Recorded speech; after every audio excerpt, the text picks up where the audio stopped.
청문회에서 밝혀진 것 중에 저는 윤석열 명예훼손 사건. 아따. 이거 사실 여기서 우리가 몇 날 며칠 떠들었던 거거든. 지긋지긋하게 떠들었어요. 양 변호사님이랑 그때는 우리만 저랑. 떠들었어. 우리가 그때 떠들었던 게 다 사실이야. 팩트.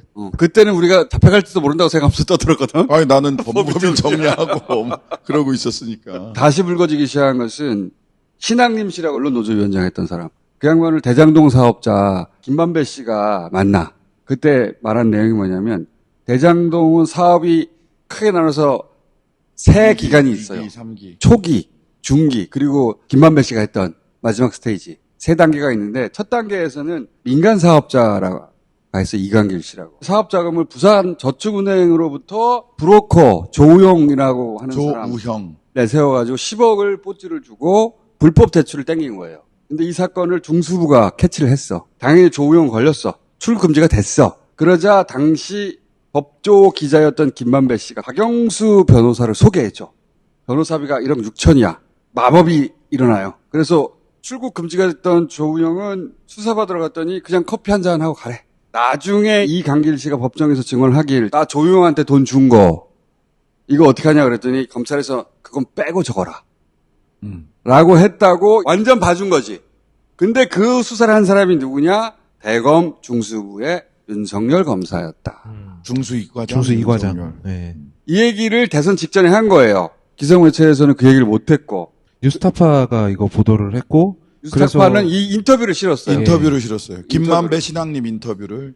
그랬다가 뉴스타파가 뉴스타파가 압수수색을 당하죠. 1년 6개월 있다. 이게 중요해. 인터뷰를 싣고 바로 압수수색을 당한 게 아니라 윤석열이 당선되고도 한참 있다가 1년 6개월 후에 인터뷰를 싣는 뉴스타파 기자를 압수수색을 합니다. 그걸 찍어놓은 영화가 압수수색 압수수색. 내란의 시작이라는 다큐멘터리. 그거는 안 봐도 되고요. 나름 재밌어요, 그 영화도. 청문회에서 이 타임라인을 얘기하는 게 있거든요. 이 타임라인.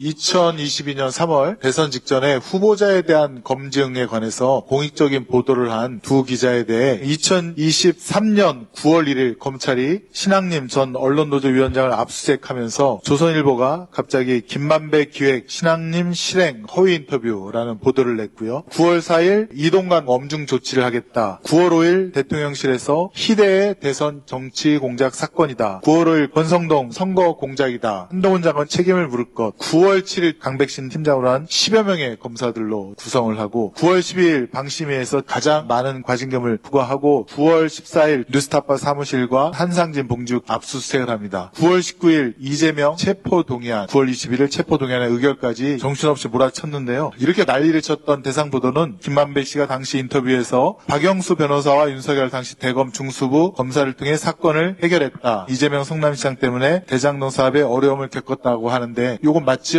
네, 맞습니다. 2주 만에 이런 일이 일사천리로 벌어지는 거예요. 윤석열을 낙선시키기 위해서 허위 보도를 한 정치 공작이다. 그런데 이 프레임은 재판 첫날부터 다 깨져요. 왜냐면은 재판장이 명예훼손인지 아닌지 알려면 그러면 그때 윤석열이 조우용을 봐줬는지 안 봐줬는지 그거부터 따져야 되겠구만. 그러니까 허위의 사실인지 진실한 사실인지부터 따져야 되는 거죠. 의도하고는 완전히 엇나간 거죠. 그래서 2011년에 무슨 일이 있었는지를 막 따지기 시작했다고. 그 법정에 나와가지고 이강길 씨가 나 돈 줬는데 이거 어떡하냐요. 그건 빼. 라고 했던 증언이 그런 데서 나온 거예요. 그 이야기도 들어봅시다. 영상. 재판부에서도 부산저축은행 대장동 수사 당시에 과연 윤석열이가 이 사건을 봐줬느냐, 조우용에 대한 사건을 봐줬느냐가 핵심이라고 판사님도 그렇게 얘기했다는 것이죠. 예, 맞습니다. 2011년 당시 부산저축은행 수사 라인인데요. 윤석열이 중수이과장으로 대장동 초기 사업자인 이강길에 대한 대검 중수 수사가 진행이 됩니다. 윤석열이가 조우용에 대해서 출국 금지를 합니다. 조우용을 불러서 커피 한 잔 타줬다는 그것이 2011년 9월 달에 이루어집니다. 대가로 박영수는 조우용으로부터 1억 6천만 원 받게 됩니다. 조우용 씨가 본인의 범죄 4건에 대해서 자백했다는 진술이 있던데, 네, 맞습니다. 자, 예금보험공사의 공동검사에도 부산저축은에 대해서 불법 대출을 확인했습니다. 수사해야 된다라고 예보가 대검 중수부에 보낸 거 아닙니까? 당시에 윤석열 대선 후보가 대장동 대출은 PF 대출이 아니라고 그랬는데 그렇죠. 2011년 4월에 예보가 부동산 PF 대출이 맞다라고 문건을 작성한 겁니다. 심지어는 부산저축은행에서 조우용에 대해서 수사해달라고 공문을 보냅니다. 근데 대검 중수부가 제대로 수사를 안 한 하니까 예금보험공사가 수사를 해달라고 고발장을 거듭 요청을 하죠. 이광길 씨 초기 민간사업자도 법정에서 차 한잔 마시고 다 무마하고 그냥 왔다. 다음 조사는 없을 것이다. 걱정하지 마라. 라고 박영수 변호사를 산 덕에 잘 되었다. 라고 얘기를 합니다. 이철수 씨라고 조우영 사촌 형인데요. 첫 번째 조사를 받고 조우영이 패닉 상태로 왔는데 두 번째 조사를 너무나 다른 분위기로 커피만 마시고 그냥 왔다. 부산 저축은행에서도 이거 불법 대출이야 했고 예금보험공사도 수사 요청했는데 그런데 수사가 안 됐다. 윤석열이 조우영을 봐준 것이다. 몇 년 전에 우리가 여기서 다 했던 얘기입니다. 여기서 그때 이제 한번 물타기를 했던 게 윤석열은 커피를 타준 적이 없다. 그러니까 나머지 얘기들도 다 거짓말이다. 박길배가 타줬어요. 박길배 검사가. 그 밑에서 찾았어. 박길배 검사가 타줬다니까. 근데 그걸 가지고 그 모든 것이 그러니까 거짓말인 양 몰아갔어요. 윤석열이 커피 타준 게 아니야. 그러니까 네. 그런 일이 없었어. 그 그렇게 밑에서 얘기되는 찾았다니까 밑에서. 박길배 검사네. 이름 얘기하잖아. 몇 년 전에 했는데도 하도 얘기를 해가지고. 자, 근데 왜 1년 6개월이냐 들어봅시다. 당대신의 특별수사팀은 이재명 구속시키기 위한 경로로서 참고인들에 대한 강압수사를 한 거 아니겠습니까? 네. 2023년 1월 달에 이재명 체포동의안이 부결됩니다. 그 체포동의안의 내용이 대장동 사건이었는데요. 그 다음 달에 이재명 대표를 불러서 뉴스타파 보도를 제시하면서 이 공산당 프레임을 김만배와 당신이 만들어서 유포한 거 아니야? 그러니까 서울중앙지검은 구속을 실패하자 비판 언론과 이재명을 묶어서 기획을 했던 것이고 동시에 수원지검은 대북송금 사건 조작을 시작을 했고요. 저희에 대한 서울중앙지검 압수수색이 시작이 됐고 나흘 뒤에 이재명 구속영장이 청구가 됩니다. 이재명을 잡기 위해서 였다. 2년 가까이 재판을 받고 있습니다. 최초의 공소장을 받아보고 깜짝 놀랐습니다. 피해자라고 적시되어 있는 윤석열 씨만큼이나 이름이 많이 등장하는 게 이재명 당대표입니다. 이 보도 내용과 이재명을 연결시켜주는 증거는 그 어디에도 없습니다. 진짜 목적이었던 거예요. 이재명 부속시키려고 했는데 윤석열이 1차 시도에 실패했잖아요. 그러자 2차 기획이 들어간 거야. 조작 보도를 이재명이 시켜서 했다. 그리고 수원지검에서 대북 송금 사건 만들고. 근데 이제 아무리 지어도 이재명은 안 나오고 윤석열이 계속 나오는 거지. 이 사건을 수사한 게 누구냐? 강백신 검사. 또 하나, 저기 난 검사를 한 15년 했습니까? 20년 넘었습니다. 20년 넘었죠. 명예훼손 사건에서 피해자가 고소도, 고발도, 진정도, 투소도, 처벌해달라는 의사표시도 하지 않은데 이렇게 명예훼손 사건을 검사 직접 나서서 수사한 적이 증인 몇 번이나 있었습니까? 이게 처음이죠. 이 사건은 단순한 명예훼손 사건이 아니고 아니, 그러니까 명예훼손 사건에서 증인이 수사한 적 있어? 이거 말고? 저는 수사 오래 했습니다. 나 검사 생활에서 명예훼손 사건에서 피해자가 고소, 고발, 진정, 투서, 처벌에다 의사표시하는데 스스로 나서서 나 수사한 적 한 번도 없고, 그리고 수사했단 말을 들어본 적도 없고 본 적도 없어요. 이것은 그야말로 검찰 조직이 윤석열의 사유물이 된 결정적인 사건입니다. 윤석열의 심기 경호를 위해서 검찰 조직이 흥신소로 전락했어. 윤석열의 하차업체로 전락한 겁니다. 왜 이런 수사를 했습니까? 전혀 그렇지 않습니다. 증인의 염달을 위해서, 대통령의 심기 경호를 위해서 충실하게 하였을 검찰 조직을 상납한 겁니다. 윤석열 대통령이. 이거 창피하지 않아요? 부끄럽거나 창피한 일 한 적 전혀 없습니다. 부끄러워 아시기 바랍니다. 이야.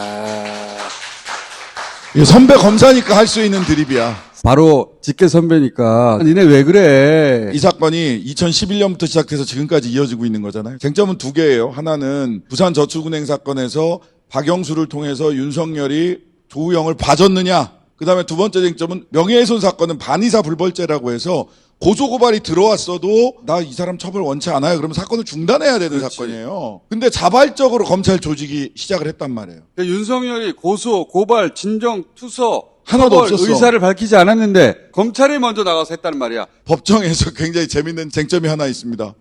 실제로 윤석열이 원했느냐 이거를 법정에서 진술하라고 증인 채택을 했는데 윤석열이 안 나오고 있어요. 불러서 물어봐야 된다니까. 그렇지. 양구남 의원이 물어보는 거예요. 네. 이거 윤석열이 고소고발, 진정투소, 처벌, 의사 밝힌 적이 없는데 왜 니네가 이거 했어? 수사가 시작될 수 없는 사건입니다. 그러니까 정의는. 이게 바로 정치 공작인 거 이게. 처음에 고발되고 했을 때도 윤석열이 봐주기 수사를 한 게 드러날 텐데 이걸 어떻게 명예훼손으로 이걸 끌고 갈 건가? 전 그게 굉장히 의문이었거든요. 정말. 2011년에도 돌아갈 텐데 그러면. 그렇죠. 조우영이 분명히 브로커였는데 그거를 봐주기 수사를 했다는 거를 어떻게 덮지? 의문을 가졌는데. 그래서 공소장이 어사무사하게 써놓은 거예요. 그래서 판사가 야 뭐가 허위 사실인지 정확하게 좀 그러니까, 공소장을 맞아, 제대로 맞아. 써봐 혼냈어요. 그래서 어사무사, 공소장을 몇 번이나 어사무사. 고쳐. 네. 정말 이 사건과 전혀 관계가 없는 이재명 대표를 여기다가 어떻게든 끼워 넣어서 이걸 이재명 사주고. 잡으려고 한 거니까. 야, 이거는 진짜 정치 조작 검사만 할 수 있는 짓이다. 조우영이 무혐의로 전부 다 나왔잖아요. 2015년에 수원지검에서 구속돼서 실형받았어요. 같은 앞에를 실형 사건으로. 받았어요. 이게 검찰이 뭐야 이게.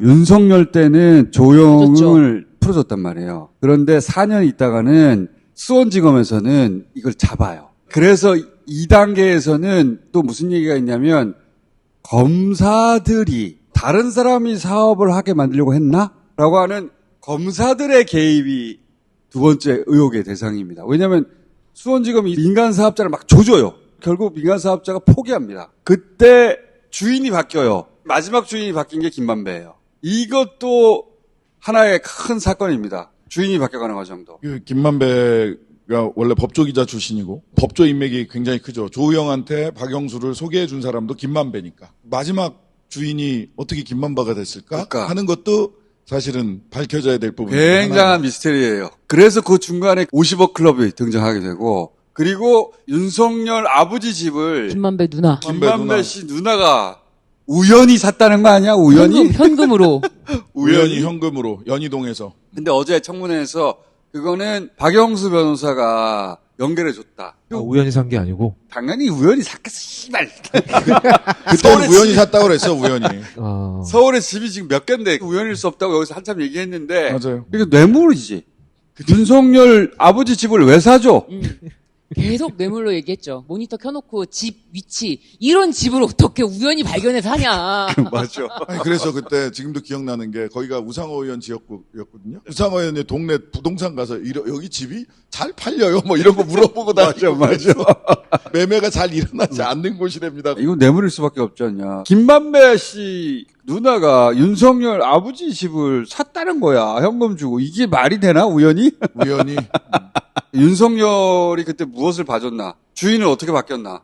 이재명이 아니라 대장동은 윤석열을 수사해야 했다는 게 밝혀지는 청문회예요. 당시에 저축은행 사태가 있었고 부산저축은행이 거의 파산을 한 거죠. 이런 불법 대출들이 쭉 일어나서 왜 중간에 예금보험공사가 조우영 수사 좀 해주세요라고 의견서까지 검찰에 냈을까? 왜냐하면 예보 입장에서는 불법 브로커들 돈을 환수를 해야 돈이 덜 나가는 거고 피해자들 입장에서는 조금이라도 돈을 돌려받을 수 있는 건데 조우영을 봐줌으로 인해서 부산저축은행 그 예금자들한테도 피해를 준 겁니다. 환수를 못했지. 예, 환수가 안 된 거예요. 이게 굉장히 큰 문제거든요. 그래서 수사해야지. 대장동의 출발은 윤석열이 불법 대출을 눈 감아주면서 시작된 거예요. 그리고 그 주인이 바뀌는 과정들도 검사들이 다 등장해요. 법률가들이 쫙 어. 등장을 하죠. 곽상도 50억 클럽도 거기서 등장하는 거. 이거 영화로 만들면 진짜 재밌을 거야. 민간 사업자들 이렇게 넘어가고 법률가들 끌어들이고 50억 클럽 생기고 그 박영수 딸도 입사시키고 곽상도 아들 입사시키고 퇴직금 50억 주고. 그게 어떻게 뇌물이 아니냐고 씨발. 몸이 안 좋아서 살려고 골프 쳤다는 그 곽상도 아들. 근데 무죄가 났잖아 그게. 그러니까 대장동 사건에서 다 파생된 사건이에요. 엄청난 돈이 굴러다니는 거지 그때. 그리고 그 사람들은 다 검사 출신들이에요. 이제 국조하면서 겹치기 출연하는 사람이 강백신이잖아요. 강백신. 거의 모든 사건에 등장하고 그러니까 있잖아요. 다 강백신을 투입했더라고. 네, 반부패 1부장의 엄희준, 3부장의 강백신, 중앙지검장 송경호, 윤석열 초기에 딱 인사를 했고 그 인사의 책임자는 누구였냐면 한동훈 법무부 장관이에요. 국조는 윗선으로 올라가면 한동훈으로 갈 수밖에 없어요. 왜 그렇게 투입했냐. 한동훈 딱 기다리라니까. 내가 보기에는 피해갈 수 없어요. 이거.